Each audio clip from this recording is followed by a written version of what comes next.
Me presento, soy Banff, a.k.a. el enfermo, a.k.a. hablo de cómics incluso mientras duermo. Mi canal es Comic Freaks, tío, y el tuyo es un muermo. Suscríbete, dale al play y escucha lo que cuento. Buenas gentes, Dios, ¿cómo va a ir este show? Empezamos bien. Buenas tardes, buenas gentes, enfermers y demás motomamis, ¿cómo va eso?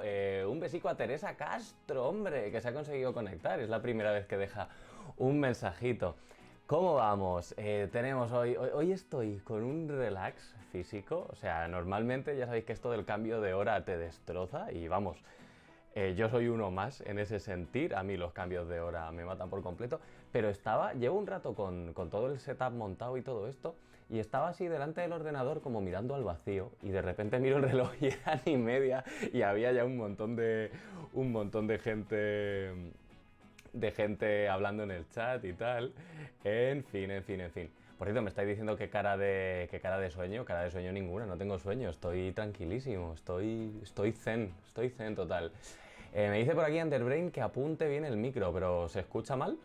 O algo así, porque si es solo por la dirección del micro, cállate, un mes, Underbrain, o sea, vale, si se me escucha bajito, entonces lo arreglo. Ah, pero no es, creo que no es por...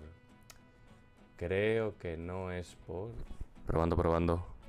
Vale, no es por la dirección del micro, es que tenía bajísimos los niveles de audio. Ahora ya está. Pero no era por la dirección del micro, era porque estaba... Del vídeo anterior tenía todo esto muy bajo. Confirmadme ahora, por fin, si se me escucha bien, aunque imagino que sí, porque lo estoy viendo aquí en las líneas amarillas, los niveles de audio.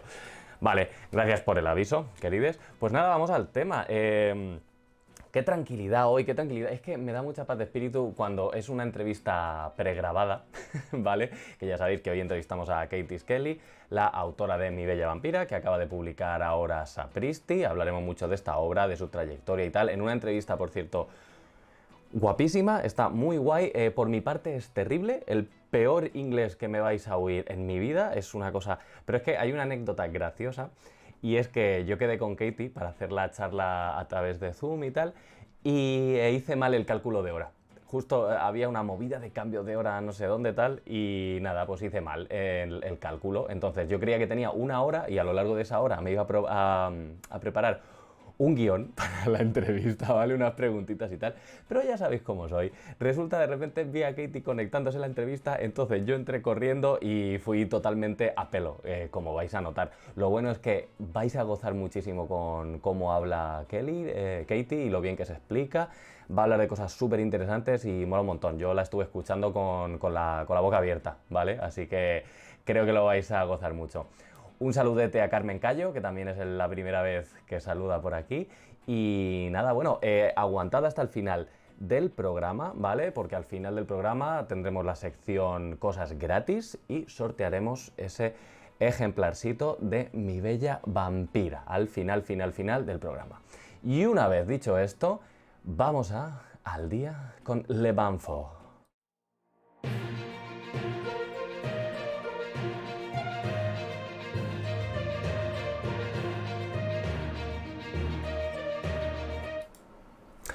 Bueno, vamos al tema. Dadme un segundo que me limpie las gafas porque me he plantado aquí los dedacos. Ya sabéis que me gusta daros al Banff con gafas y el Banff sin gafas en cada programa para, para hacer una transición fluida. Bueno, comenzamos con las cositas de la semana, cositas que vamos a tener próximamente, tanto de eventos como de publicaciones. Nos vamos ahora a Valladolid porque del 31 de mayo al 2 de abril tenemos los 20º encuentros de cómic, los diálogos del señor Boliche. Tenemos por aquí una exposición, vamos a tener a Lorenzo Montatore, a Borja González, Juarma, no sé, Maite Alvarado, Camille Vanier, a Elisa Macausland y Diego Salgado, ese maravilloso ente bicéfalo. Y nada, pues eso, ahí lo tenéis, así que si estáis por Valladolid, pues ya sabéis, os podéis de pasar. Que yo por mi parte os podré ofrecer una racioncita de Borja González en un par de semanas, así que le tendréis por aquí también. Un abrazo a Diego Gribaldi, que también acaba de entrar. ¿Empezó más temprano? No, es que por una vez en mi vida he empezado puntual. Un besito también a Ares, que entra por aquí, a Ander, que no le he saludado, en fin. Bueno, continuamos. una ración de novedades. Me he dejado unas cuantas para la semana que viene. Por ejemplo, hay cosas interesantes de Norma y de ECC, pero no las voy a comentar hoy. Por ejemplo, Asti Berry ha sacado las novedades de abril y anuncian una nueva obra de Brecht Evans, Holgorio. Si algo sabemos de Brecht Evans es que Holgorio no va a ser la obra, no va a ser divertida. Ya nos la lió con... Aquí la tengo. Ya nos la lió con su Pantera, que tiene el dudoso honor de ser una de las obras más jodidas que he leído en mi vida. Así que no cuela Brecht Evans, no cuela. Pero bueno, la leeré seguro porque la verdad es que es tremendo máquina y bueno, yo qué sé, a mí me gustan también las obras que no me dejan indiferente, ¿vale? Para bien o para mal. Espero que no sea tan destructiva como Pantera porque tela marinera. Dice Pipi Silic, mal rollero fijo. Y tanto. Dice Ares que ayer se pilló In de Norma, a ver qué tal. Tengo In de Will MacPhail en la pila de lectura y no sabía muy bien de qué iba el tema y le he estado echando un ojo y me ha gustado bastante, por lo que estoy viendo. Creo que se va a llevar buen puntaje en Comic Freaks. Es muy como pues, una novela gráfica slice of life, pero como hecha da la impresión de estar contada a través de tira cómica tradicional. Sé que no es exactamente eso, pero he visto que toca unos cuantos temas con un tipo de humor que me gusta mucho y que no veo tanto. Así que nada, ya os hablaré de ello. Pero bueno, os voy a comentar un par de cositas de Panini. Nunca hago spam de nada de Panini, muy poco a menudo. Y nada, van a sacar en Must Have, en la edición Must Have, de estos arcos argumentales súper imprescindibles de Marvel y tal. Van a sacar la primera serie de los Jóvenes Vengadores, la de Alan Heinberg y Jim Cheung. Aquí lo tenéis.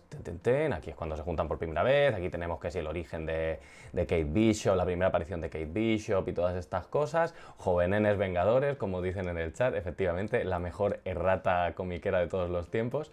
Y nada, pues si no habéis leído el origen de este grupo, aquí lo tenéis. Yo la verdad es que le tengo muchas ganas. Es verdad que estoy leyendo... estoy en mínimos históricos de lectura de Marvel porque, bueno, ahora DC me tiene un poco más entretenido y tal y estoy un poquito saturado no saturado de superhéroes, sino que estoy leyendo una cantidad más sana de superhéroes. Después de muchos años en los que mi dieta era 90% superheroica, me he quitado bastante de la carne, pero la verdad es que a esto le tengo ganitas. Y por fortuna, una cosa a la que no le tengo ganitas porque ya me he leído y tengo en otra edición y tal y cual, esto es para mayo, la Hulka de Soul y Pulido et al.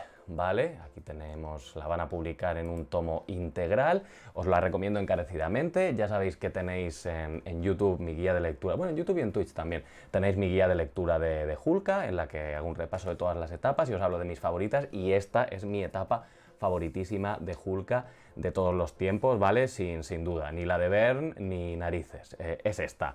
Y ojo, que bueno, ya os lo dije hace unos días, esperaos que la tengo aquí, pero la de Rainbow Rowell, Roge Antonio y Rico Renzi pinta muy bien, ¿eh? El primer número ha sido bastante potente y me ha gustado mucho. Tengo muchas ganas de leer los siguientes, ahora me leeré varios del tirón que ya han salido. ¡Ah! Que me lo cargo esto. Que he tirado el Funko de la Hulka. ¡Ah! El Hulko Pop. Vale, ya está. Podría dejar de gritar y dejaros sordes también. Eso también estaría bien.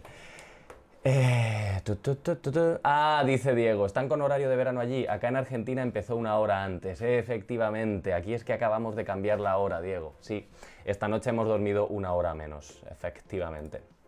Bueno, más novedades. También decía Lolita Aldea, ¿esto de qué día es? El 23 de marzo, pues hace unos días, que salía a la venta el número 11 de Planeta Manga, donde se publica el primero de 2 capítulos de una historia cyberpunk titulada Blue Sun, con dibujo suyo y guión de Miguel Gómez Cabrero. En esta casa se banca a Lolita Aldea, así que nada, si os gusta su rollito y la echabais de menos, pues ahí tenéis una nueva historia suya que podéis leer. Damos el salto ahora, nos vamos al entorno USA y tenemos por fin ya el anuncio del recopilatorio del Secret Passages 1985-1986 de Axel Lenoir, ¿vale? Esto lo va a publicar Top Shelf bueno, donde sea, iba a decir en Estados Unidos, pero yo qué sé, a ver, vale, no, sí, Estados Unidos. Y nada, pues eso, si queréis más cosas de Axel Lenoir, pues nada, os lo pedís al otro lado del océano, porque no nos queda otra, porque aquí por desgracia solo tenemos de momento el espíritu, la maravillosa espíritu del bosque. Aprovecho esta noticia para para hablaros un poco del estado de la entrevista a Axel Lenoir. Os lo comenté hace unos cuantos shows, pero lo vuelvo a comentar para los que no se enteraran. Hubo un intento de entrevista, pero tuvimos un montón de problemas técnicos. El trato con Axel súper bueno, nos lo pasamos súper bien, nos caímos muy bien y tal, pero a nivel técnico no podía ser la cosa. Así que me quedé a la espera de que Axel se comprara una webcam nueva, ya se la ha comprado, ha comprobado que funciona y tal, pero ahora, bueno, pues por temas de horarios y tal, no hemos podido quedar todavía para hacer la entrevista, pero estamos a la espera, seguramente quedemos para hacerla la semana que viene o algo así. Y os va a molar un montón, ¿vale? Porque ya os digo, fue una pena que no pudiera salir por los problemas técnicos porque me lo pasé súper bien, me reí muchísimo, se hablaron cosas muy interesantes y nada, pues de estas Secret Passages y de otras obras que tiene, esta es más autobiográfica, pues hablaremos próximamente. Como mínimo las dos próximas semanas no, porque ya están puestas las entrevistas, pero después, ¿vale? Seguramente ya Semana Santa o después y cosas de esas. Y bueno, vamos a noticias así generales de este mundo de Dios. Han salido las nominaciones a los premios de la Sociedad Europea de Ciencia Ficción. ¿Y por qué os hablo de esto? Es decir, ya está el Banfo aquí que va a hablar de libros. No, es que hay una conexión artístico-comiquera por aquí. Tenemos... A ver dónde estamos. Bueno, por supuesto tenemos aquí muchas gentes de España, pero... A ver, que no los tengo localizados, no los tengo marcados y tengo que ir buscándolo uno por uno. El mejor fanzine tenemos aquí Hop a Lauriel, ¿vale? La tenemos nominada con su Descanso corto. Tenemos también a Marina Vidal, a ver si la encuentro. Best Promoter, Best Publisher, Best Magazine, Best Artist. Aquí, Emma Ríos, la tenemos como Best Artist. Bien. Y pues creo que estaba por el final, Marina Vidal. Yo creo que era por aquí. Spain. ¿Será posible? Bueno, es tan sencillo como buscar. Marina, aquí tenemos. Sí, y mejor obra de arte, así en general. La portada de ilustraciones de Igualdad de Ritus, Ritos Iguales en su edición española, Equal Rights en su edición anglo, es decir, el libro de Mundo Disco a Marina Vidal. Así que enhorabuena a las tres porque tremendas máquinas. Tenemos más nominados y nominadas en otras categorías españoles, pero bueno, voy a estas que son las de cómic e ilustración, que son un poquito las que trabajamos aquí. Y nada, un abrazo y un beso enorme a las tres porque all right, como debe ser. Y bueno, vamos a un par de noticias feas y acabamos como siempre con el arte, ¿vale? Primero, bueno, esto es una noticia que ha sido controvertida esta semana. A priori es una noticia estándar, normal, pero esto ha molestado a alguna gente, pero en realidad creo que tiene mucha miga que hay que desgranar y que no basta con cabrearse y ya está. Bueno, ha salido el primer premio Finestras de cómic en catalán, ¿vale? Que es un premio que ha dado la editorial Finestras para cómic en catalán y lo ha ganado Max. Hasta ahí bien. Max, un autor mitiquísimo, como la copa de un pino, una editorial que hace sus premios, se lo da a quien quiere, hay unas bases, etcétera, etcétera. Esto ha molestado a mucha gente, no exactamente porque lo haya ganado Max, que nadie pone en duda su maquineza, sino porque como que da mucha rabia que la gente de alto copete, la gente de nivel leyenda del cómic en España siga ganando premios en vez de... Un poco la idea es que, joder, que esta gente siga ganando premios y la gente que está con una mano delante y otra detrás, empezando y tal, no pueda tener acceso a esos dineritos. Ya, la cosa, aquí hay dos puntos a tener en cuenta, y es que la editorial Finestras también ha hecho un segundo premio, para otra persona, que, joder, no me acuerdo ahora mismo el nombre, era Marina, aquí está, Marina Sáez, ¿vale? También, que, ¿sabes? Que no es Max, que le conoce todo el mundo, que ha ganado 1000 millones de premios y tal, y que también tiene un premio, una dotación económica bastante potente, es decir, que no es solo le hemos dado un premio a Max y ya está.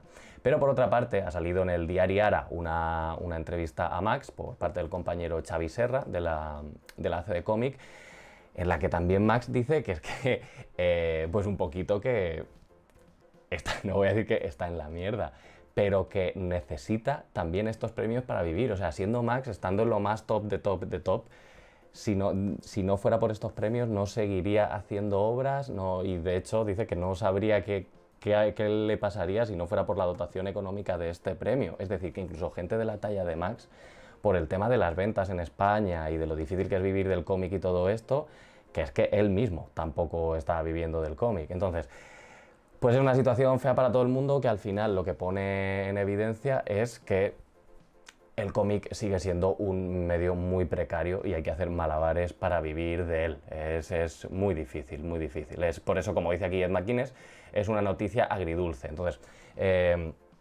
yo le pido, como siempre suelo pedir en estas noticias, a la gente que se vea afectada por ellas y tal, sobre todo que intente, en vez de descargar toda su ira, yo que sé, por ejemplo, con la editorial o con Max, en realidad, hasta donde yo sé, no la ha descargado nadie, que piense si realmente se está haciendo algo mal o está mal todo el entramado y es un poco lo que hay, es una pena. Dice aquí Ares en el chat, estamos jodidos.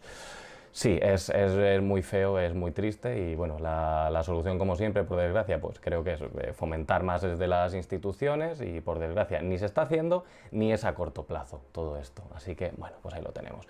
Pero bueno, lo que sí que tenemos claro es que bueno, pues está bien que más editoriales y más gente de premios de cómic y que desde luego pues esta obra de Max, que se llama ¿Qué? Por cierto, que ni siquiera lo he dicho, y la obra Aiwagin, perdón si lo he pronunciado mal, de Marina Sáez, pues estarán seguramente maravillosamente. Aquí podéis ver esta página de la obra de Marina Sáez.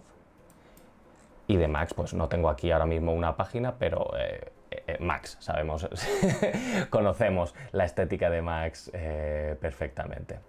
Y bueno, vamos a pasar de una noticia que nos ha dejado mal sabor de boca esta semana a otra que a mí me ha dado ganas de matar directamente, y es, no sé si me habéis visto compartirlo en Twitter, una entrevista que Sharktimus Prime, como uno de los youtubers principales o incluso el principal, bueno, cuando digo principal me refiero a que tiene un porrón de seguidores, del mundo de las figuras de acción y los muñequetes, ¿vale? Bueno, pues este señor, que es el de la derecha, entrevistó al mitiquísimo Todd McFarlane en su canal para hablar, pues bueno, del trabajo que está llevando su empresa, la empresa de Todd McFarlane, a la hora de hacer las figuras de la editorial DC. Ya sabéis que desde hace un tiempo se está encargando Todd McFarlane Productions y bueno, pues sí, son unas figuras que son una pasada, pero como que están siendo muy repetitivas, ¿no? 500 Batmanes, 15 Harley Quinnes y poco más. Pues tuvo una serie de declaraciones, a mi parecer, terribles y que son resumían todos los problemas de la industria tóxica, machista, tradicional, de la casa del árbol, que hemos estado comentando todos los últimos años. Pues el tío se ha marcado un póker y ha tocado todo, ha tocado todos los temas cuñados por excelencia, los ha tocado.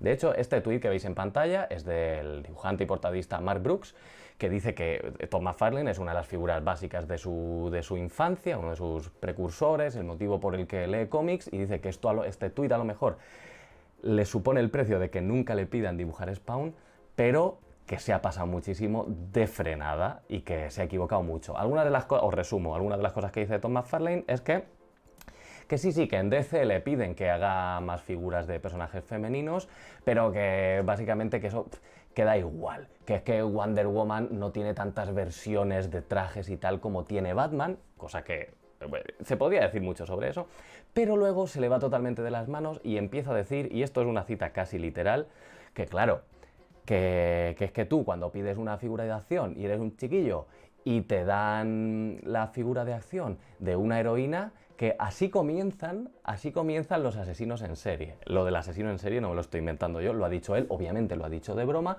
pero sabéis que es una declaración súper cuñá, súper burra, y vamos, es un ejemplo perfecto del problema que seguimos viviendo a día de hoy. Además de súper falso, porque el porcentaje mayoritario de figuras de acción y tal lo compra pues gente de mi edad y más, los frikis mayores. A los chiquillos se les suelen comprar figuras más barateras, porque este tipo de figuras, las de McFarlane Toys y tal, no se suelen comprar para que tus chiquillos jueguen con ellas, sino que son más de para mi vitrinita, para mi tal, para mi colección.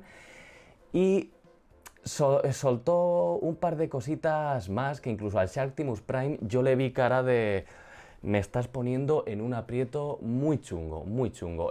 Si queréis ver el vídeo, a mí me puso de muy, pero que muy mala leche, porque era una cantidad de lugares comunes falsos, de topicazos y de mentiras. Como por ejemplo, pues eso, que no hay tías en el mundo del friquismo y cosas así. En fin, todo terrible. Dijo más cosas. Las estuvimos comentando en Twitter, ¿vale? Así que podéis buscar. Hace unos días retuiteé este vídeo y lo estuvimos comentando. En fin, es terrible. Y a ver, Todd McFarlane pues es el típico entrepreneur estándar millonetis que está súper alejado de la realidad, que ya ha empezado también con el rollo de los NFTs y tal. Y esto no sorprende. Pero sí que duele que alguien con un altavoz tan grande diga estas burradas y encima le pongan un micrófono, otra persona que también tiene un altavoz tremendo, le ponga un micrófono y le permita decir estas burradas. Que ya os digo, yo no culpo a Sharktimus Prime, yo creo que le pilló muy desprevenido todo esto que dijo el tío, ¿vale? En fin, un imbécil de tomo y lomo y de globos de pensamiento, Todd McFarlane. Y efectivamente, la semana pasada hablábamos del gañanismo de Dave Sim, esta semana toca hablar del gañanismo de Todd McFarlane. Sí. En fin, ¿qué le vamos a hacer?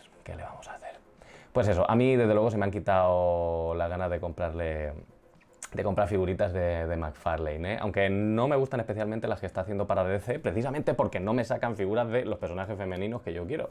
De mi Cassandra Cain, de mi Stephanie Brown. El otro día lo hablaba con Daniel López, un beso muy grande, que es un experto en figuras de acción y tal, y es que de Wonder Woman todavía a día de hoy no tenemos una figura de acción sacada de los cómics con un uniforme tradicional de Wonder Woman.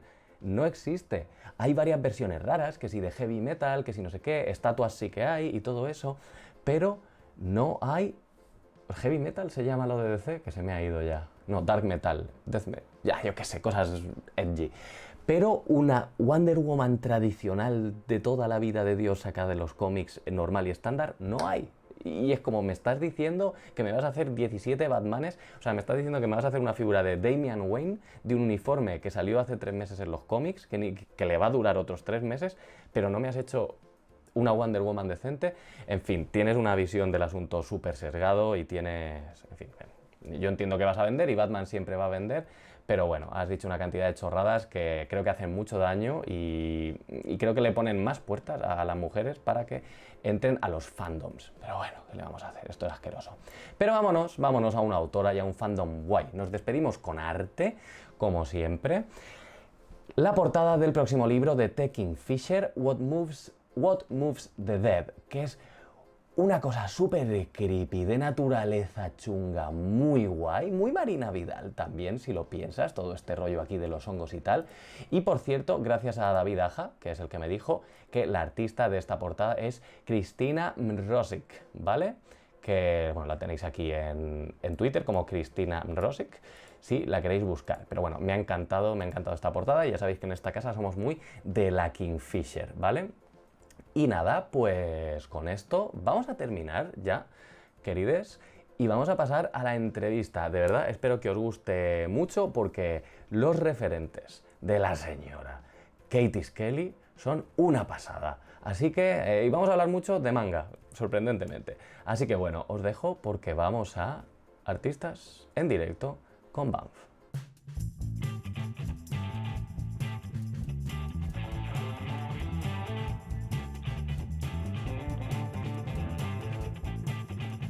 Hello, Katie Skelly. Welcome to the Comic Freak Show. Thank you for being here with me.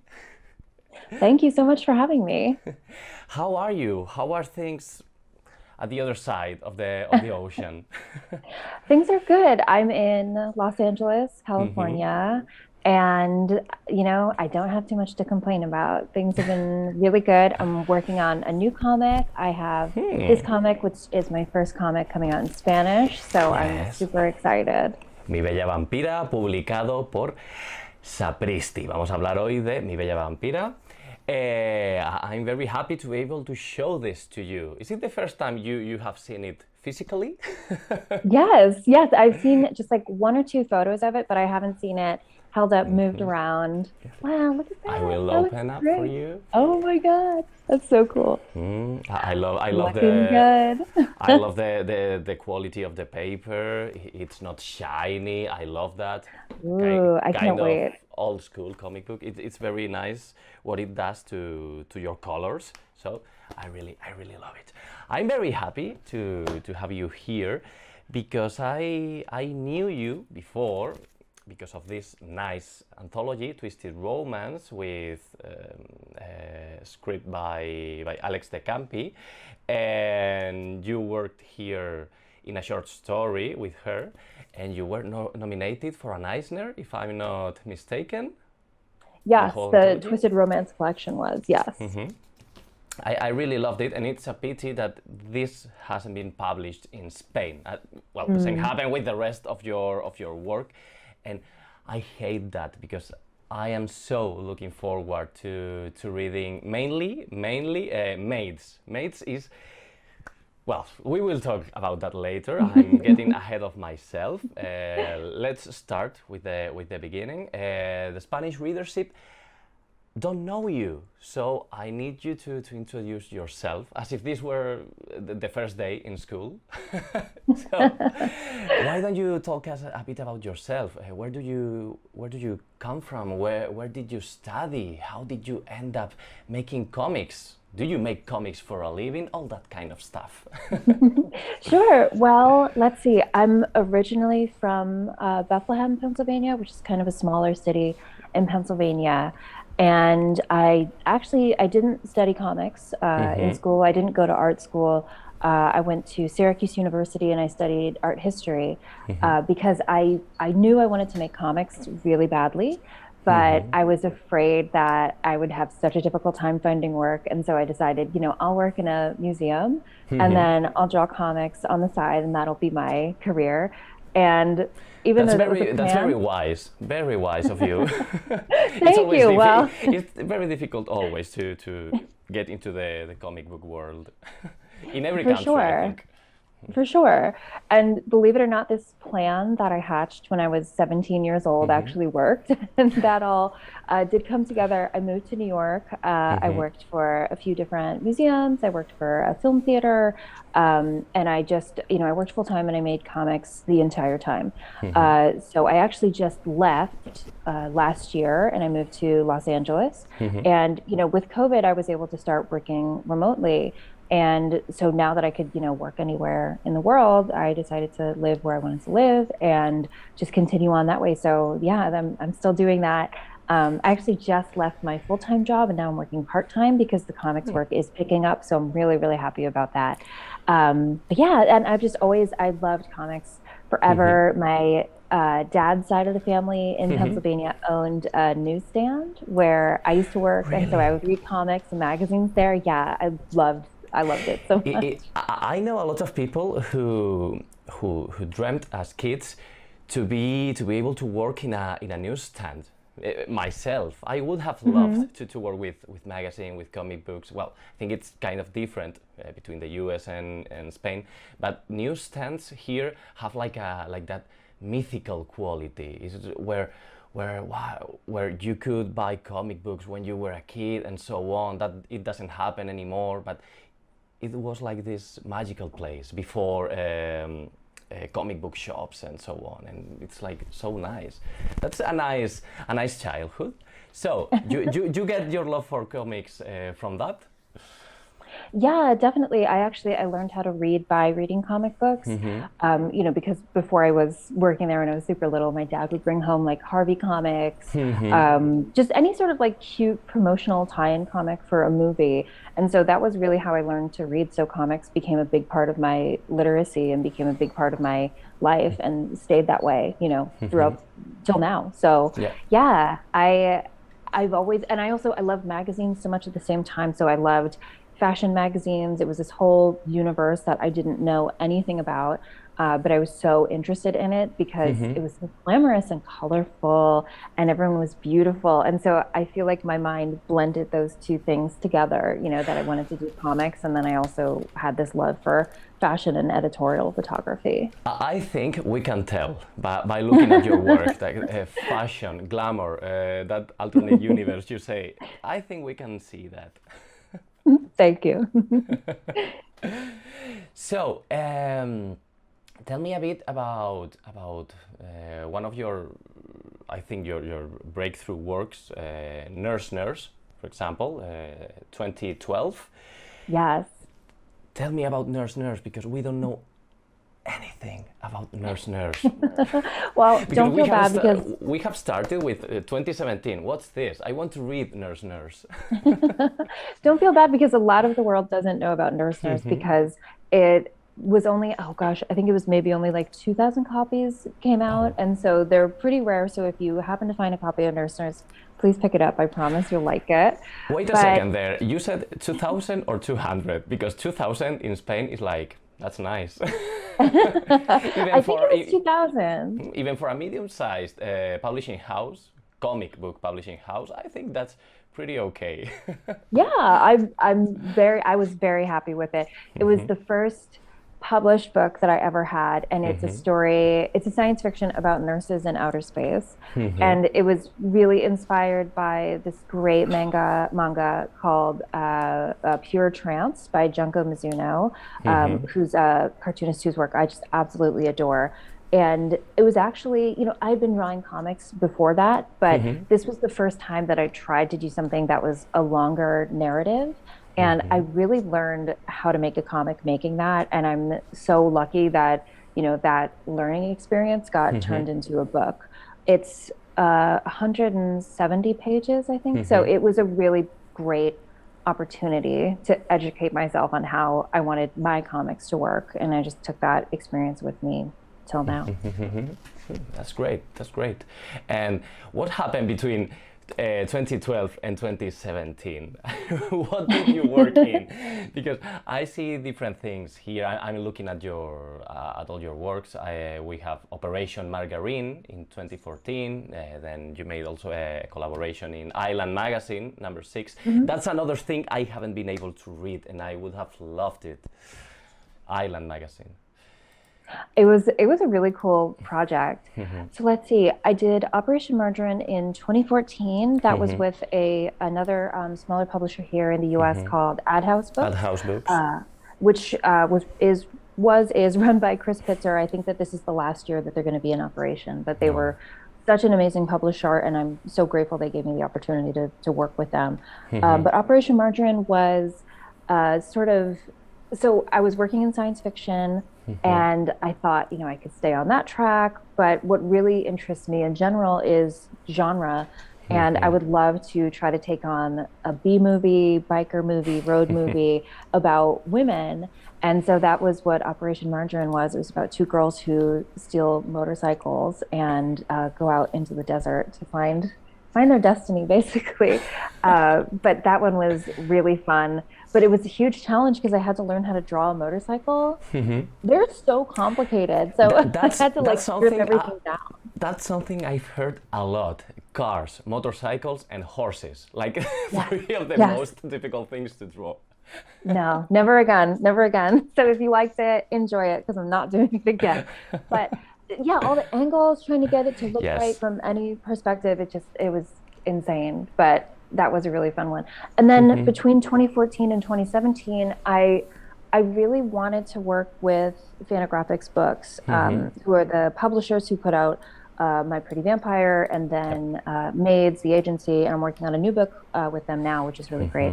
But I wanted to work with them so badly because I knew that they would have more of a reach that I was looking for. I was hoping to get translations and get a bigger book, hardcover, full color, because it's expensive to print color.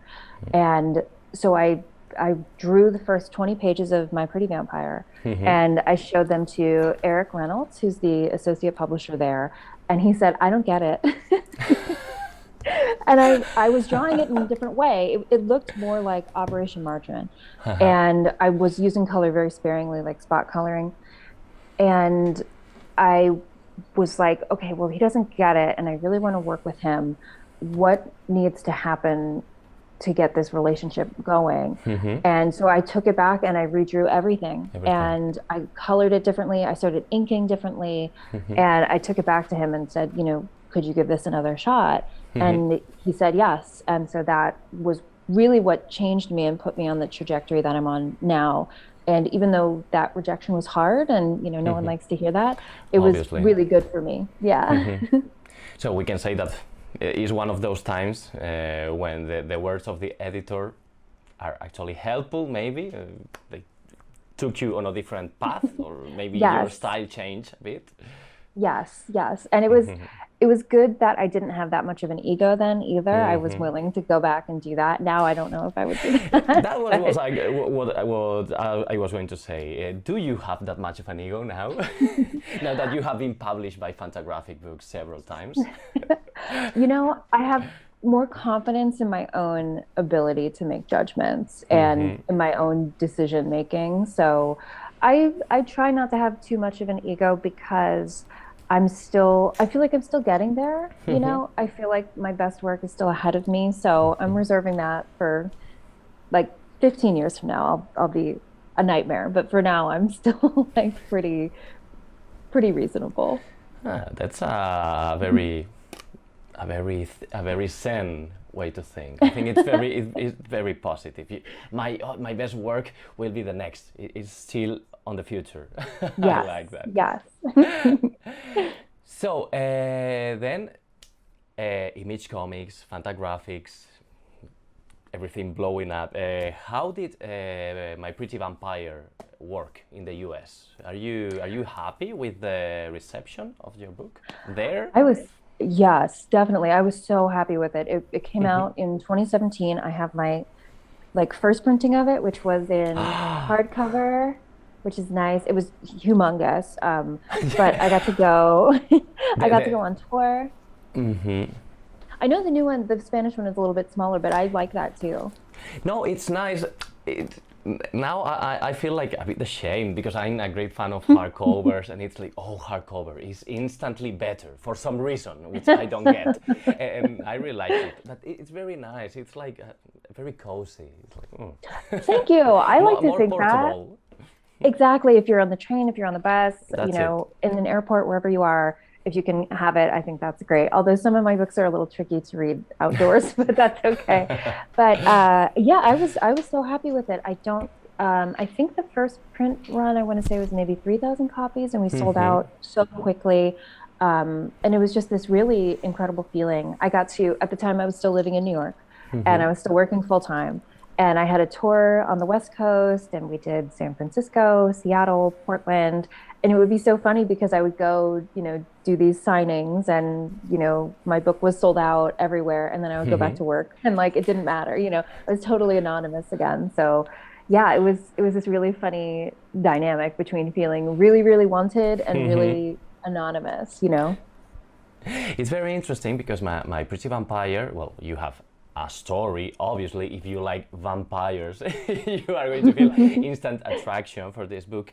But I think it will appeal, I'm talking about Spain. I guess the same thing happened in the US. It will appeal to many people which are not necessarily interested in comics. And it is thanks to the aesthetics you work.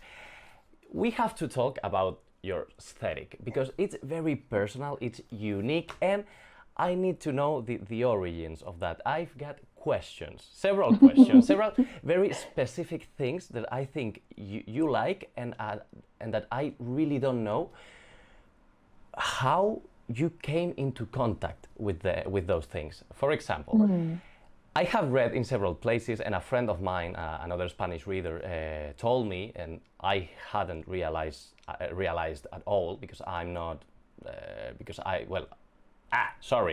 I'm not acquainted with that work. He told me about Barbarella. What's with? I've seen several pages of the original comic. I've seen scenes of the movie, but I really don't know anything about Barbarella except for science fiction, 70s, a certain aesthetic.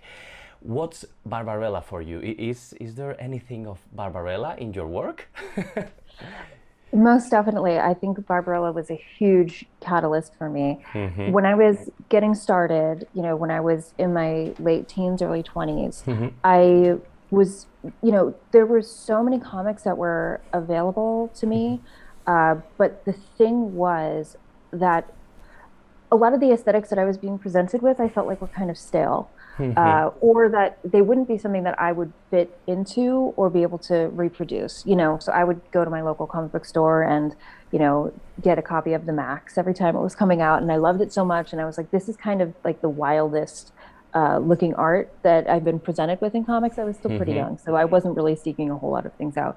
But then when I heard about European comics and I started investigating those, I thought, oh my gosh, these aesthetics are so much more interesting, and they seemed a little bit more achievable to me as well, because something like Barbarella is so founded in life drawing and in observation versus trying to replicate like Rob Liefeld or something like that. It just wasn't really connecting. So I know that's like not a great dichotomy, but that was how I thought of it when I was a teenager. So I was seeking out things that had more of a fluid style, things that looked a little bit more akin to animation, and manga fell into that as well. It was also, I find those things personally easier to read because the action is so, it's laid out very coherently. So my mind can wrap around that versus something like a Kirby where there's a lot of action happening at once. I just couldn't get it, So Barbarella was interesting to me because I was like, this is sexy. This is sexy. And I also knew there was controversy around it with like the Barbarella film. And I knew that, it had some censorship issues and banning issues. And instantly being, 17 and going to Catholic school, I was immediately drawn into that. Obviously, I can totally get that. Yeah. I was like, this is the kind of world that I'm interested in. So yeah, absolutely. I love Jean-Claude Forest. I've followed some of his other work as well. I love the Barbarella trajectory because you kind of think it's going to be this sexploitation, but as time went on and, it's getting published in heavy metal, Barbarella her character takes on all these different elements. At one point she becomes a mother. So it actually is something that's quite dense and interesting. So that was a huge inspiration for me. How do I center a story around women and include sex, but also include more sort of personal elements that make it really interesting. Yeah, I think that's a key feature for example, in My Pretty Vampire, because yes, you see, you draw kind of sexy scenes and so on, but what you really make the reader feel is a kind of sorority, even though the character is on her own. The feel I get is that of strong, I'm sorry for the cliche, strong female character and so on. It's not sex or sexual exploitation or whatever. No, it's something different. It is strength and the will of the main character. That's very cool. Talking about aesthetics, you mentioned manga. You have to tell me, I need to know this, which are your favorite manga artists, your inspiration. Are all your favorite manga artists that kind of like the artist of the Gekiga period, more mature, more adult or whatever? Or do you fancy also your shoujo titles and so on, your Sailor Moon and so on? What are your favorite mangakas? You know, I have a big appetite for just about everything. I of course love Sailor Moon. I do love my Gekiga. I love Yoshihiro Tatsumi. I love Tezuka. I can't stand him, sorry. Really? Oh, that's okay. It's a constant fight with some fellow communicators here in Spain that you are talking all the time about this boring old man. I can't stand them. I think it's a pet peeve of mine. I can't stand them.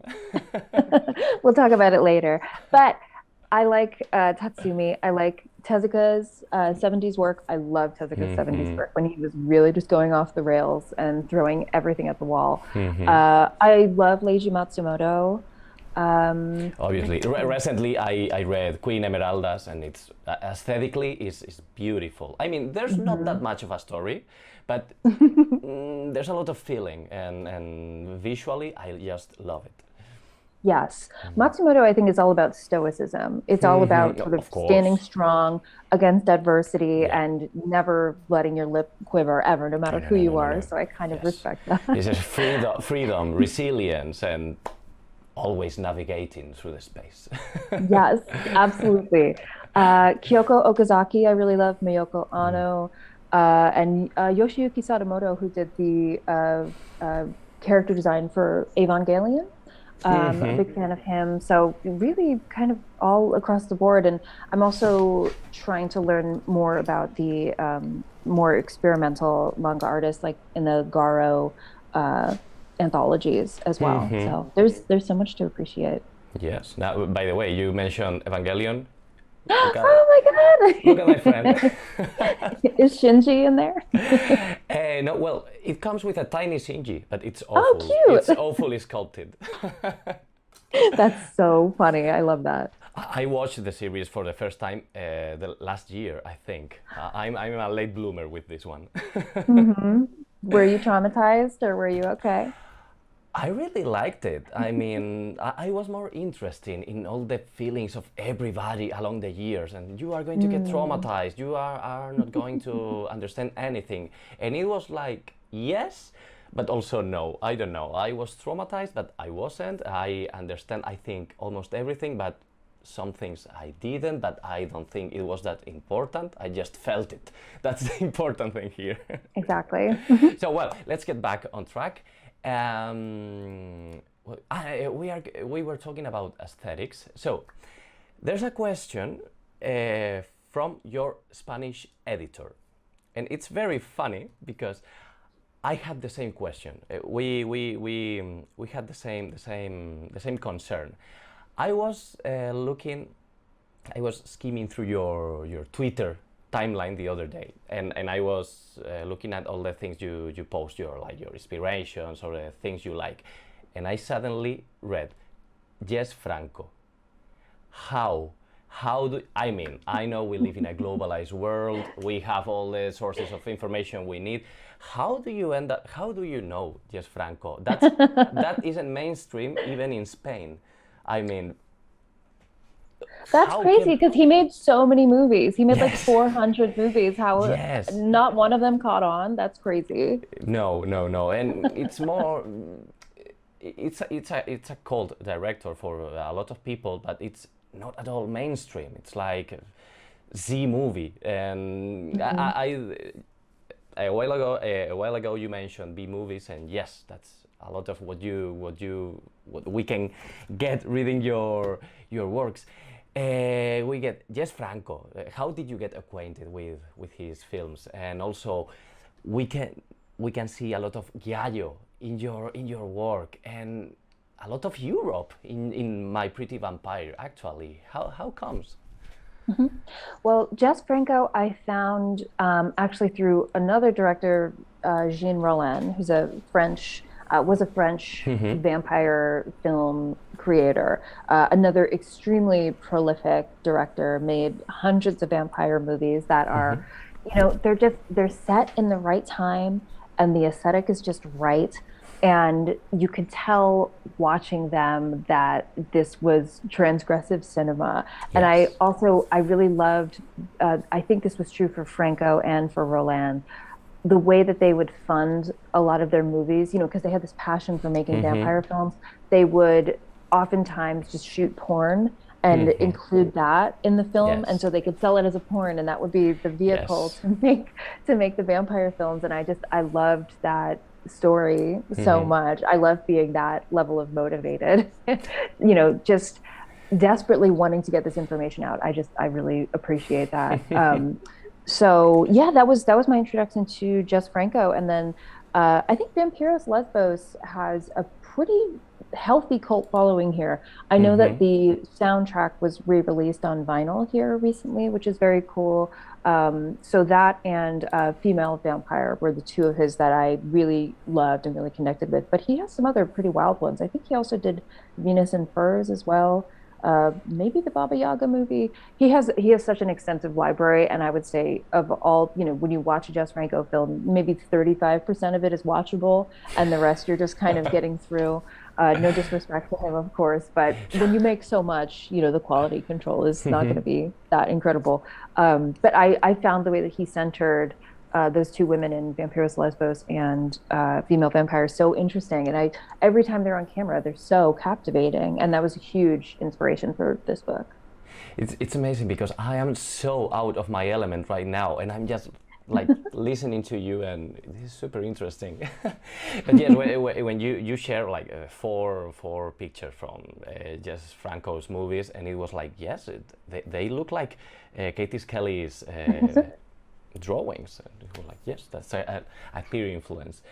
So let's talk about Mates. I'm so really looking forward to read Mates, and I haven't been able because I think when it was released, and I made my how do you say this, my previous order, I didn't realize it had come out, so I was late, and now I guess I'll have to wait until somebody publishes it in Spain. So please, Sapristi, publish Mates here. Yes, please. I would love that. So tell me about Mates, please. What's Sure. Mates about? I already know it, okay, but you are going to explain it much better than I do, and I'm so very interested in that story. Oh, good. Thank you. Well, that book came out in 2020, October 2020, and it's based on the true story of two sisters, the Pepin sisters, who were maids for an upper middle class family in France at the end of the 1920s. And one day, without explanation, this is the true story, they murdered the mother and daughter of the family that they worked for in an extremely gruesome fashion and locked themselves in the master bedroom until the police came. And they went on trial. I don't include the trial in the book, but they went on trial, and the older sister went mad in prison, and the other sister eventually was released and worked as a hotel maid again for the rest of her life. And, Shit. At the time, I was so attracted to this story because I was just felt like I was so stuck. I had put this life together where I was working full time and I was still doing comics, and the sort of jostle between those two worlds was starting to make me feel a little insane. And I just started thinking, am I going to be doing this forever? Am I just always going to be someone's employee? And it just kept wearing on me. And the more it wore on me, the more I was attracted back to the story of the Pepin sisters. And so it's been adapted a few times. I don't think it's ever been adapted into a comic, but I thought, I really want to go for this, and I want to exercise. And it completely suits your style, completely. What are you? In what do you focus the story in? The relationship between the sisters, or? Yeah, it's focused on primarily the relationship between the sisters because to a certain point, Leah, the younger sister, has been away in a convent, and her older sister, Christine, gets a job working for the Lancelin family, who are the ones who, unfortunately. So Christine asks the family to make an exception and bring Leah there to be a maid. And that's when Leah arrives and they're able to reform their sisterly bond, and then all hell breaks loose. So yeah, it's primarily focused on that.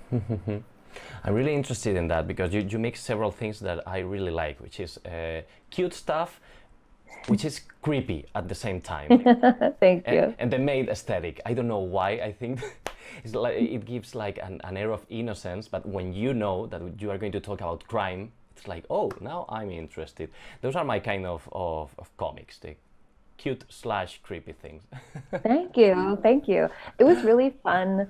Well, it wasn't really fun, but it was really interesting to write because with My Pretty Vampire, I felt so willing to kind of throw everything out and make everything really big and explosive and crazy and bright colors. And with Maids, I wanted to reel everything back in and make something that, you know, was a domestic story that, you know, takes place in a home. And I wanted it to feel somber and claustrophobic. And it just has a different vibe, but it was really worthwhile exploring those two feelings, one after the other.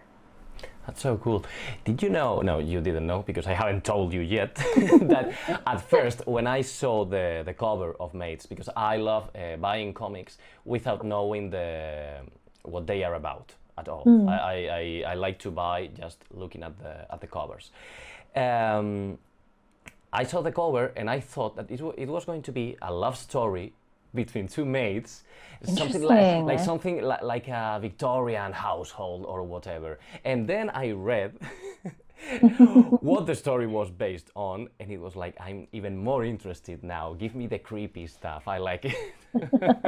Thank you.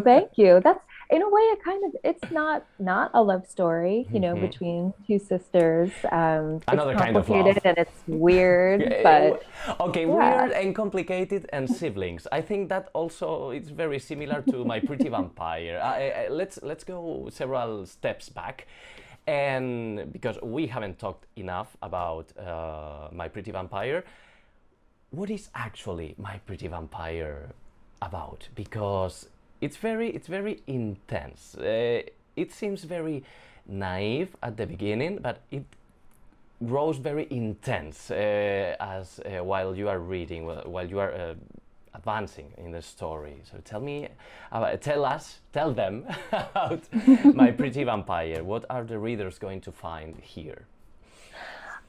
You're going to find a lot of blood. Well, let me back up. So there's Clover is the vampire, the titular vampire, and she is being kept by her brother, Marcel, her older brother, who we find out has turned her into a vampire for the sake of preserving her age and, you know, being able to constantly control her and keep her under his will. So it's perverted to start with, and then but you know, a lot of the cinema that I watched, like there were those elements with perversion were all over, and so I wanted to keep that element and work with that myself because I found it really sticky and interesting. And so Clover manages to escape and runs to the nearest city to wreak havoc. It's a fairly simple story, I would say.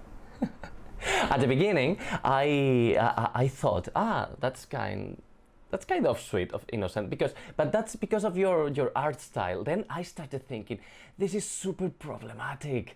This is wow. This is the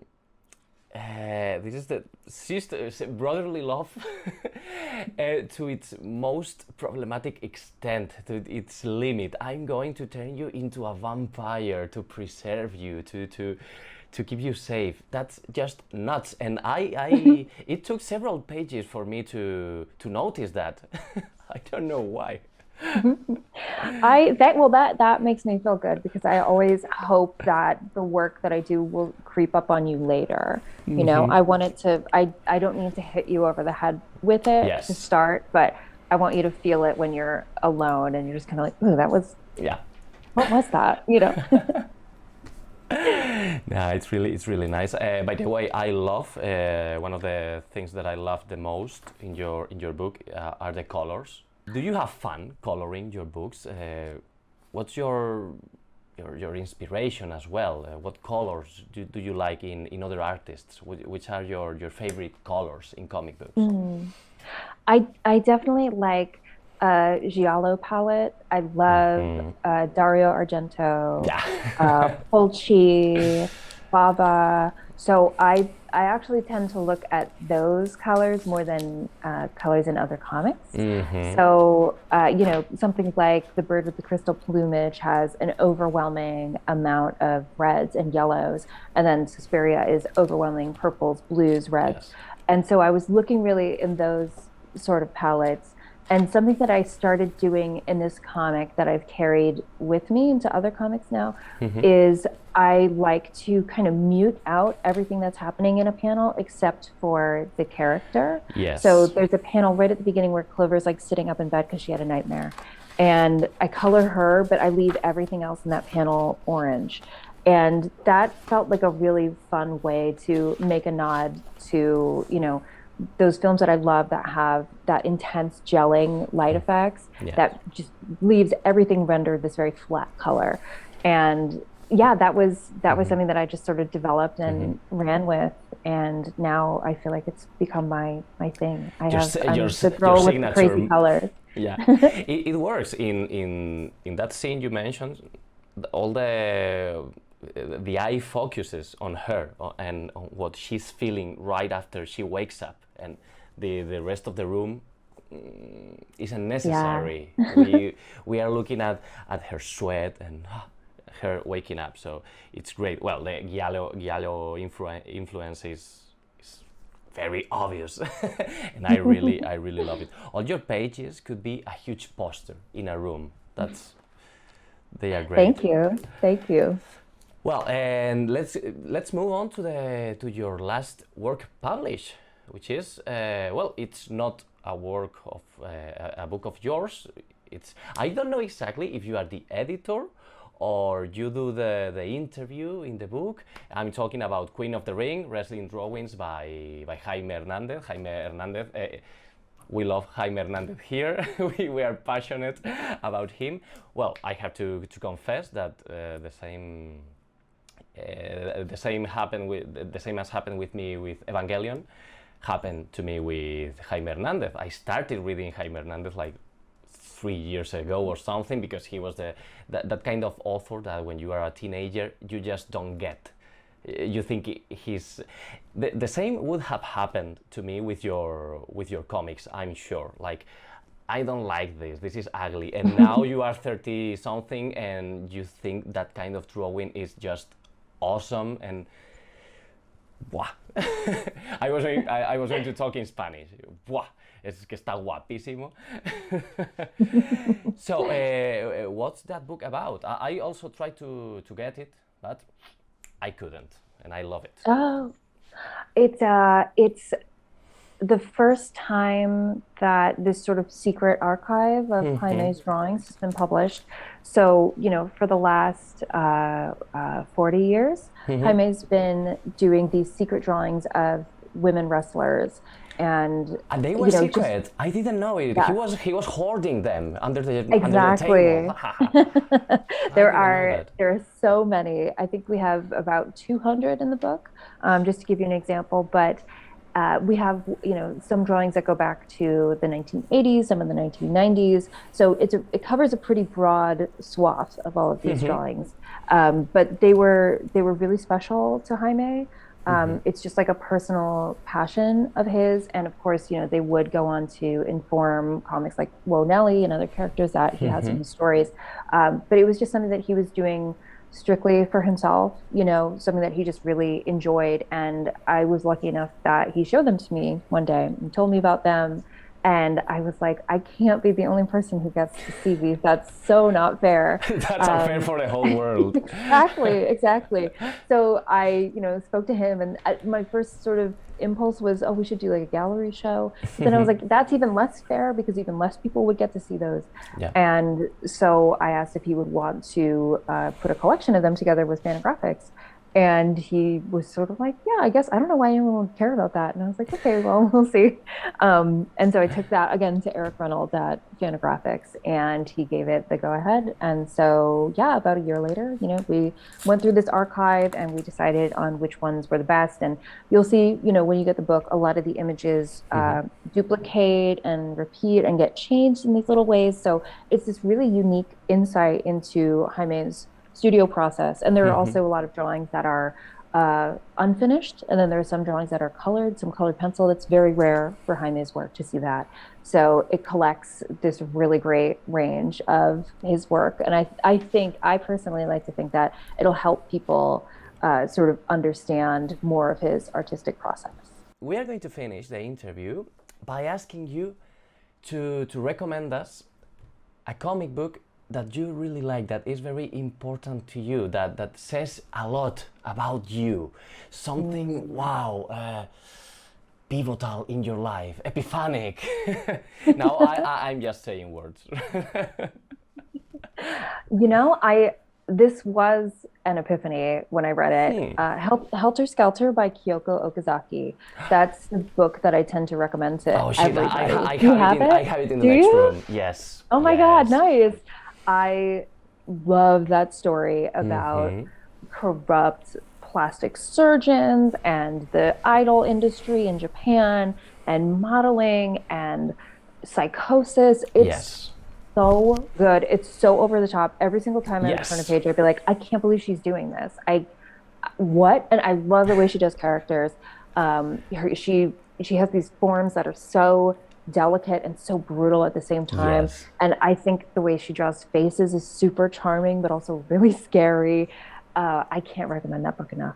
Thank you for the recommendation, everybody. Read Kyoko Okazaki, read My Bella Vampira, My Pretty Vampire, by Katie Skelly, and I really hope we are able to see more of your comics here. I would really love that. Thank you so much. I hope so too. And well, that's all. Thank you very much for being here. And now we will move on to the next section of the show. Bye bye.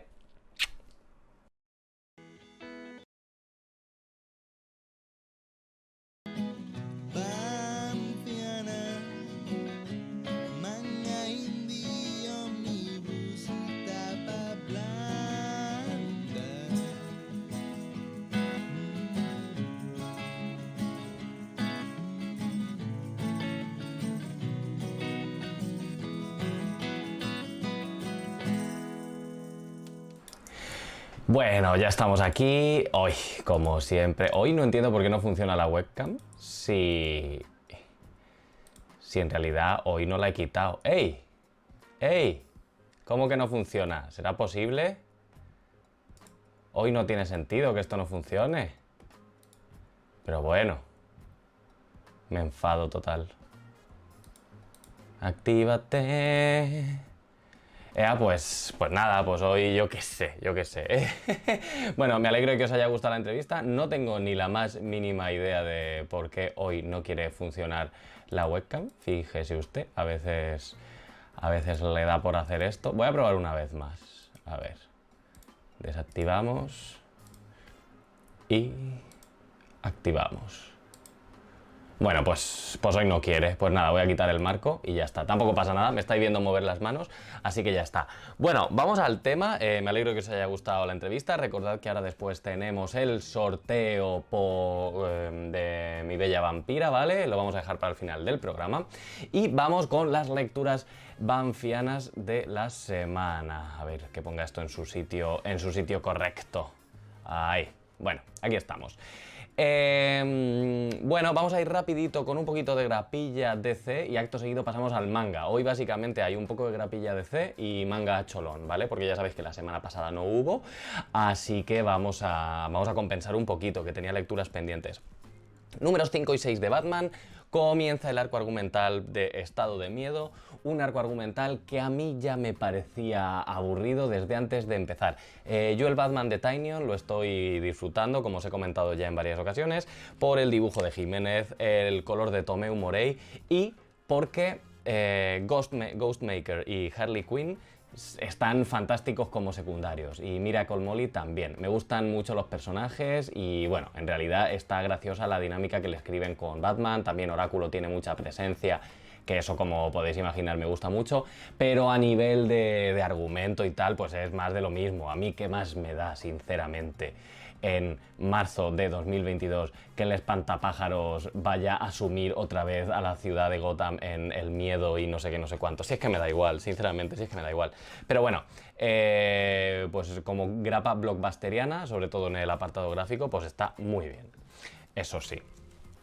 Pero bueno, ahora mismo la que más me está gustando es Detective Comics con Mariko Tamaki al frente, que es algo que además me hace especial ilusión. Vamos al tema con los números 5 y 6 de Green Lantern, que es una serie que me está sorprendiendo un montón. Pasa algo muy diferente a lo que pasa con la serie de Batman, y es que no es especialmente explosivo lo que está ocurriendo. O sea, a ver, no tiene un apartado visual mega potente, no tiene una trama tampoco revolucionaria de esto que nos vayamos a acordar luego en el futuro de lo que está ocurriendo aquí. Creo que no va a pasar especialmente a la posteridad, pero es lo que es una grapa superheroica, bueno, más de ciencia ficción que superheroica, súper divertida. Me decís que ponga el atril un poco a mi derecha, ¿por qué? Sí, se ve, o sea, se ven las grapas enteras. O sea, lo tengo donde lo tengo para que se vean los mensajes de la gente en su sitio. Bueno, que me lío. Está muy guay, está muy entretenido, estoy enganchado, termino la grapa y me apetece... Ah, dice Poli que no estaba en el centro, pero es que las grapas no tienen que estar en el centro, tiene que haber hueco al lado para que se lean los mensajes del chat, no me liéis con estas cosas, cookies. Bueno, que está muy guay, que yo termino la grapa y digo, oh, qué maravilla, me apetece leer más, estoy interesado en saber qué está pasando. Bueno, ya sabéis, y si no sabéis os lo cuento, que esta nueva etapa en los Green Lantern va de que ha habido un mega atentado en Oa y un porrón de Green Lanterns están o muertos o desaparecidos y nadie tiene los anillos activos. Y mola porque se las han arreglado para dejar a Hal Jordan totalmente fuera en esta colección, que es algo que yo disfruto especialmente. Y han traído a Joe Mulane para que se encargue un poco de gestionar la movida en Oa, porque John Stewart está desaparecido y está intentando volver a casa. Entonces es básicamente una historia de los Lantern hechos polvo e intentando reagruparse. Pero básicamente muy interesante y no sé, no tengo la sensación de haberlo leído 500 veces, que ya sabéis que es lo que a mí más me interesa. Así que guay. Así que chachi pistachi. Y nada, muy entretenido. Pero ya os digo, no va a ser una serie que pase a la historia y acabemos diciendo la etapa de no sé quién y no sé cuántos. De hecho, a veces me cuesta acordarme de quién la está dibujando y guionizando, sinceramente. Pero vamos, es una colección que estoy muy interesado en continuar, ¿vale?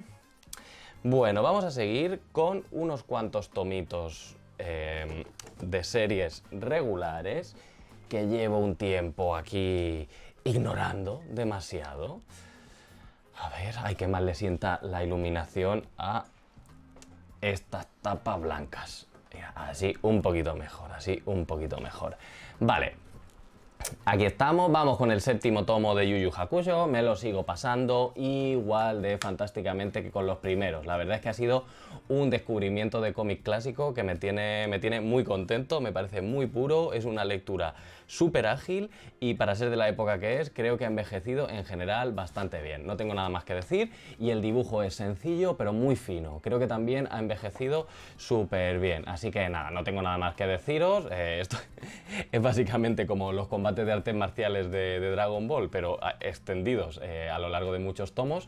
Pero está guay, es muy majo, es muy bonito, muy bonito. Oh, dice Lomas Flow que por fin puede ver algo en directo y agradecer las recomendaciones. Muchas gracias, Lomas Flow, por pasar por aquí. Antes ha escrito también gente nueva, un momento.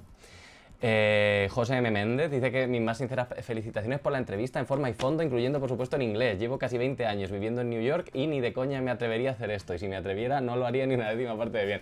Joder, José, muchísimas gracias por tus comentarios, de verdad, de verdad. Pero creedme que he perdido muchísimo inglés por falta de práctica en los últimos años. Está fatal con lo que yo he sido.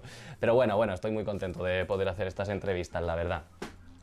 Siguiente, pasamos a... Bueno, no, un momento, no voy a pasar todavía a la secretaria Kim. Vamos a pasar al tomo 21 de Maximum Bleach, perdón. Ya han subido, comienza la subida de precios. Este lo tenemos a 16,95. Todavía no es el megapalo, pero vamos, subida de 1,95 que ya va doliendo. Bueno, no os lo he comentado antes, os he hecho un par de recomendaciones al principio del programa, que son recomendaciones que podrás permitirte, pues bueno, si quieres prescindir de comer este mes, porque Panini se está subiendo a la parra muchísimo y creo que problemas con el papel o no problemas con el papel,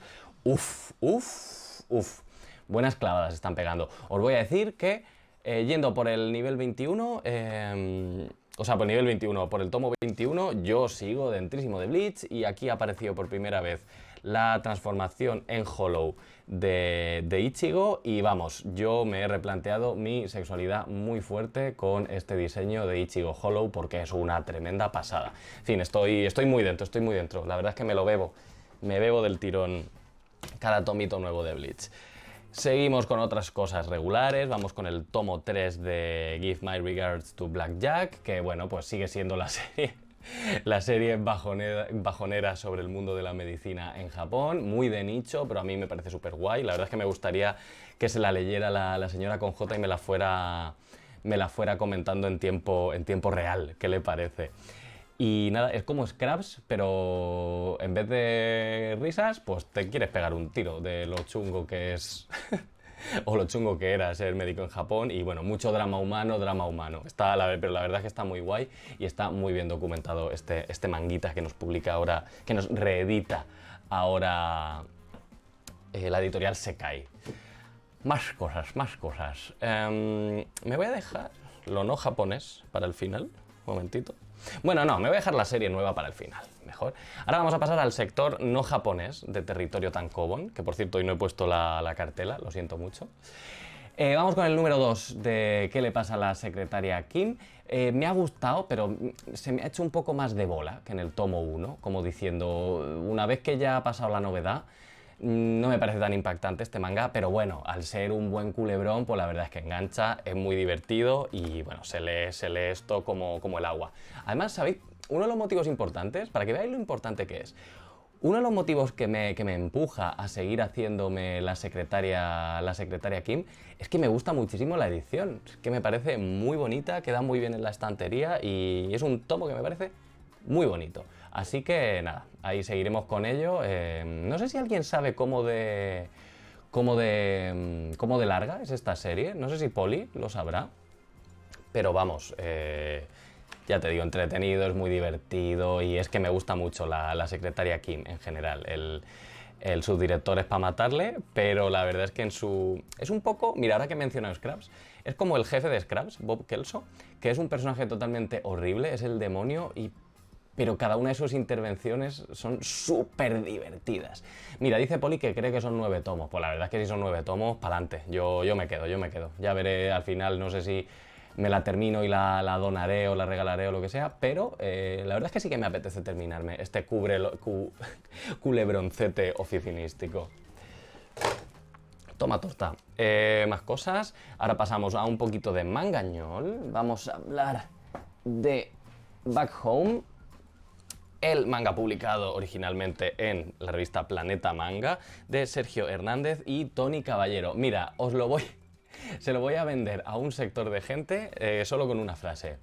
Si echáis de menos el rollito Resident Evil, los videojuegos o House of the Dead o todos estos arcades de cosas de zombies o monstruos que hay una empresa malvada que hacía experimentos por detrás, directos de cabeza a Back Home porque es vuestro rollo. Y además, o sea, es que todos los tropos de ese género se tocan aquí. Pero es que además está espectacular Tony Caballero, las cosas como son, mola mucho, están súper trabajados los fondos, la trama, la vestimenta, tal y cual. Pero eso, si os mola una historia de una chica que vuelve a su pueblo, al pueblo donde vivía, y hay como unos monstruos, y hay como un, entre comillas, ejército allí luchando contra estos monstruos, se encuentra con un amigo de la infancia y entonces pues se dedican a sobrevivir juntos, por una parte a los monstruos que les atacan, que parece que tienen relación con esta chica de algún modo, y aquí el malo, por supuesto, pues es el ejército y tal, y el malo, el equivalente a uno de los monstruos principales de todos los Resident Evil, pues es este cabeza pene, que es muy gracioso.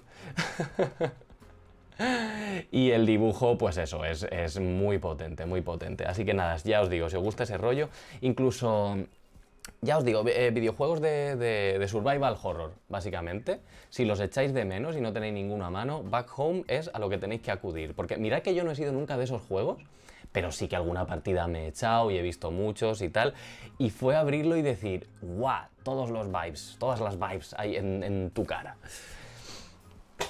Y para terminar, nos vamos a... Bueno, claro, este es el último título del día y ya pasamos al concurso. Vamos a acabar con un título nuevo que además me he leído esta tarde, poquito antes de empezar el programa. Y es otro Spokon, llevamos 2 semanas, 2 Spokones, y es Blue Lock de... A ver, que no conozco a los autores.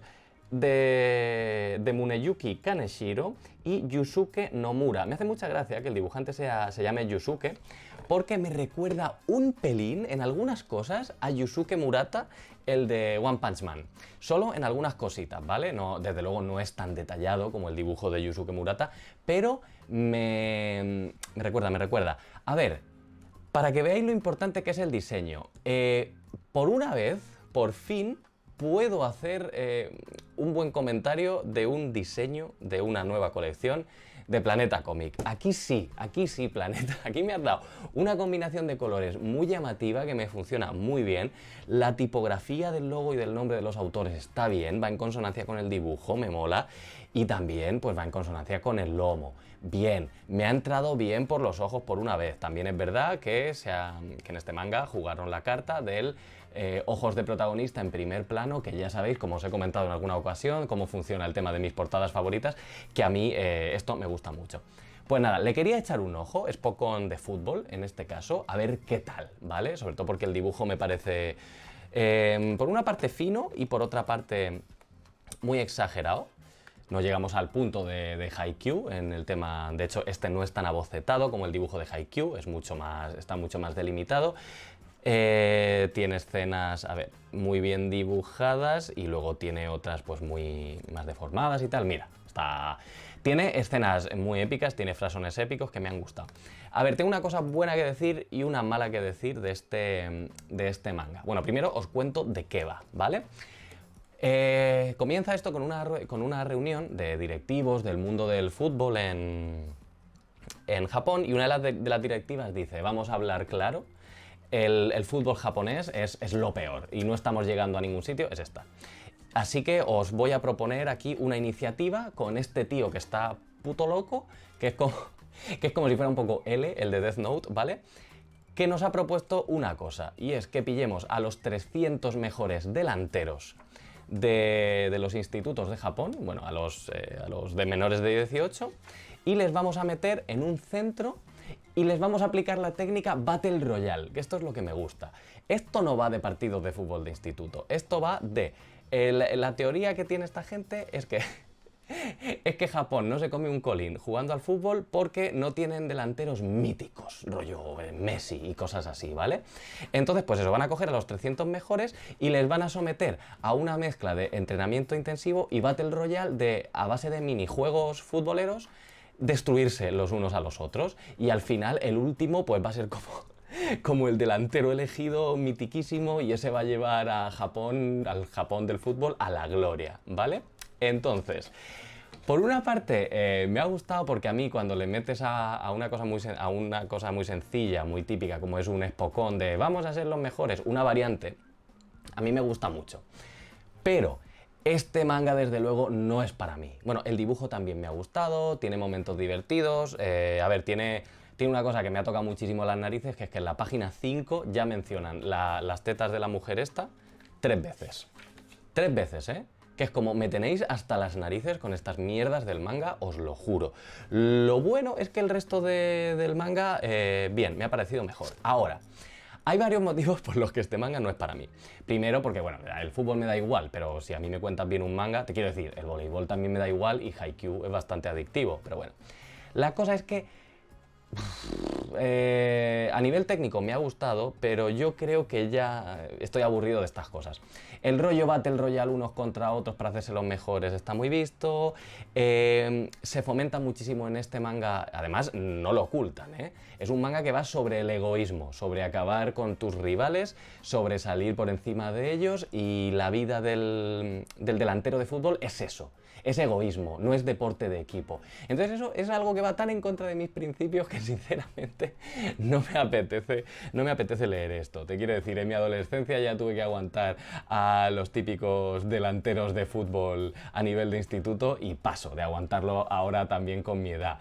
Y no sé, la verdad es que me parece lo opuesto a buenos valores. Pero bueno, que no lo critico por eso, que el manga es rápido, es interesante, y si esto a mí me pillara con 16, 17 años yo me lo merendaría.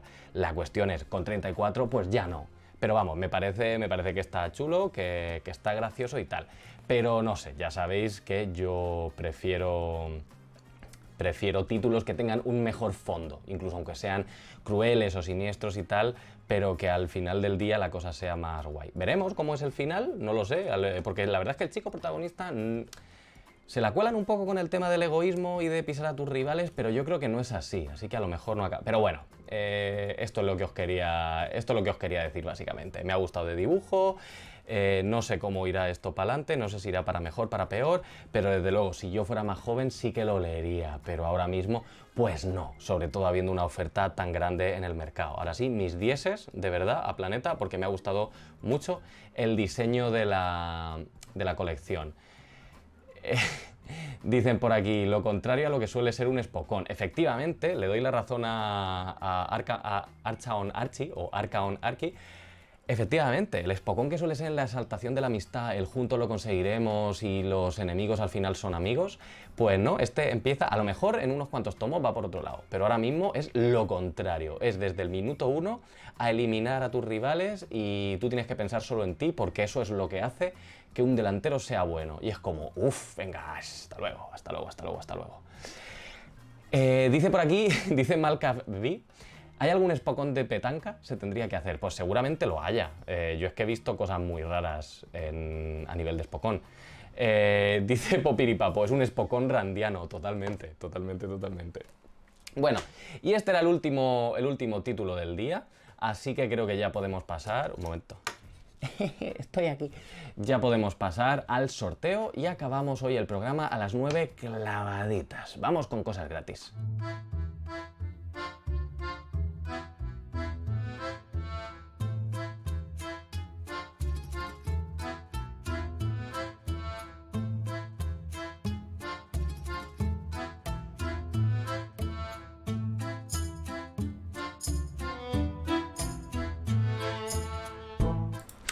Bueno, ya estamos aquí con cosas gratis. Por cierto, me comenta Poli en el chat que Secretaria Kim son 6 tomos.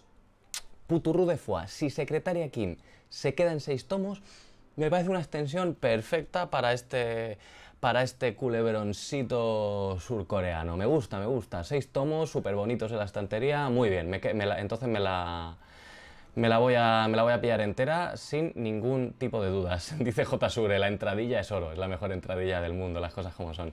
Bueno, hablemos una vez más de Mi Bella Vampira. Katie Skelly os ha estado hablando de este cómic y Sapristi os quiere regalar un ejemplar. Así que vamos a hacer lo de todas las semanas. Ahora, en unos minutitos, voy a colgar este vídeo en Instagram, ¿vale? Así que lo que vais a hacer es retuitear ese tweet con el hashtag Mi Bella Vampira, ¿vale? Mi Bella Vampira, os lo voy a escribir aquí en el chat. mi bella vampira. Me río, me estoy riendo porque no porque me haga mucha gracia, sino porque se me acaba de ocurrir en tiempo real, no lo traía pensado. Mi bella vampira, le vais a hacer un follow a Sapristi, recordad, no unfollow, sino un espacio follow, y ya está, dentro de una semana os diremos quién ha ganado este ejemplarcito, ¿vale? Y nada, con esto ya estaría. Dice Pipisilic, tenéis un problemón con los juegos de palabras. ¡Buah! ¿Y por qué no comparte grupos de WhatsApp con Ander? Si tú supieras, eso sí que es tener un problema. Dice Popiripapo, chiste de papá a todas luces. Es que vamos teniendo una edad, vamos teniendo una edad. Bueno, querides, aquí lo dejamos por esta semana. Son las 9 en punto. Redondito, redondito. Ya sabéis, participad con el hashtag MiBellaVampira, hacerle un retweet a ese tweetcito y le hacéis un follow a Sapristi. Y ya sabéis, tanta paz llevéis como descanso dejéis. ¡Mua!